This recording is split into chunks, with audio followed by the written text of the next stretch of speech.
noches con todos y sean bienvenidos a este podcast que trata acerca de los misterios de la vida, del hombre y del universo. Esta noche, queridos amigos, contaré la conspiración detrás de la historia del hundimiento del Titanic.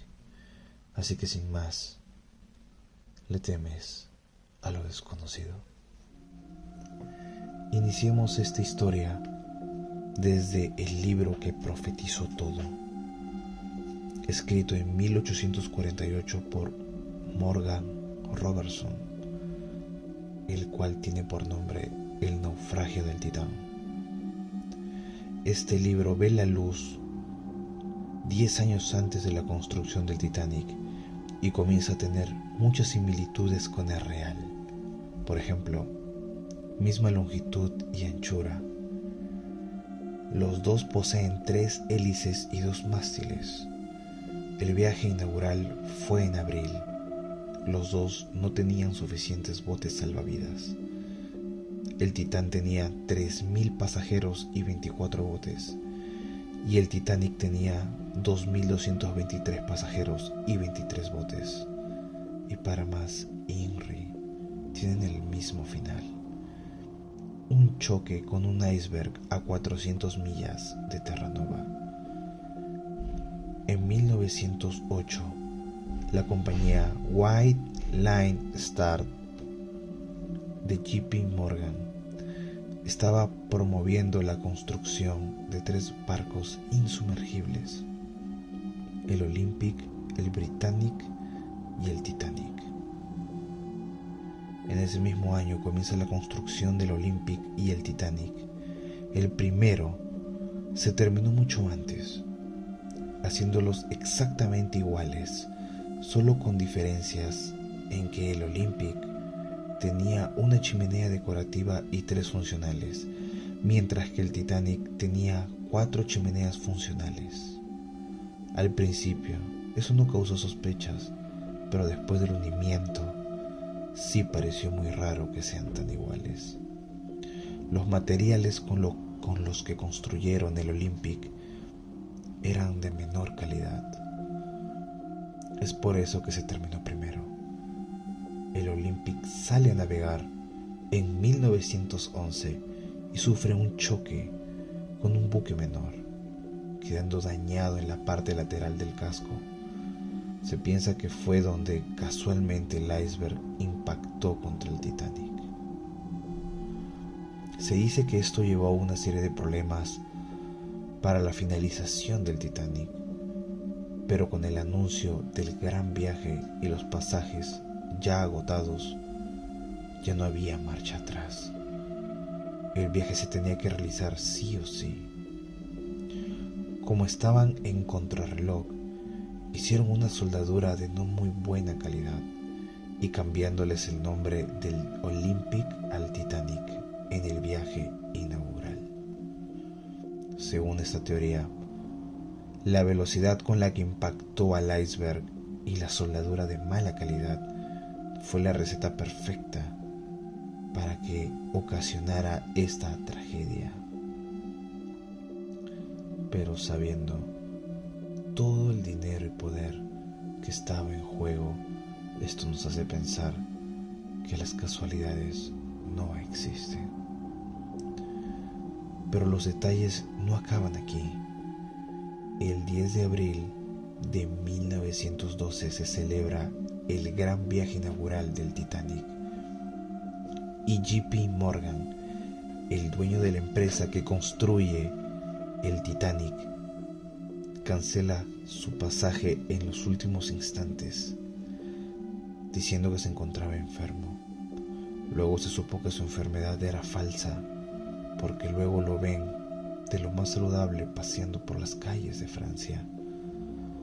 Y así como él, muchos anularon su pasaje en el último momento. Pero el caso más llamativo es el de la familia Vanderbridge, que abandonaron el barco con todas sus cosas a bordo y a pocos minutos de partir.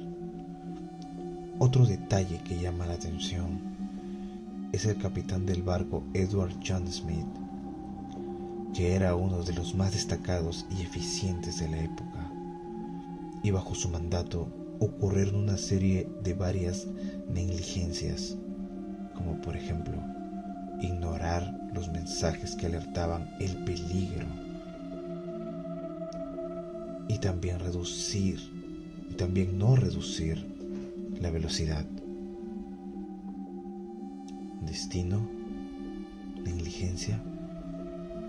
O tal vez el destino del capitán ya estaba sellado por personas que operan en las sombras. Lo único que sabemos es que se mantuvo impasible ante el hundimiento.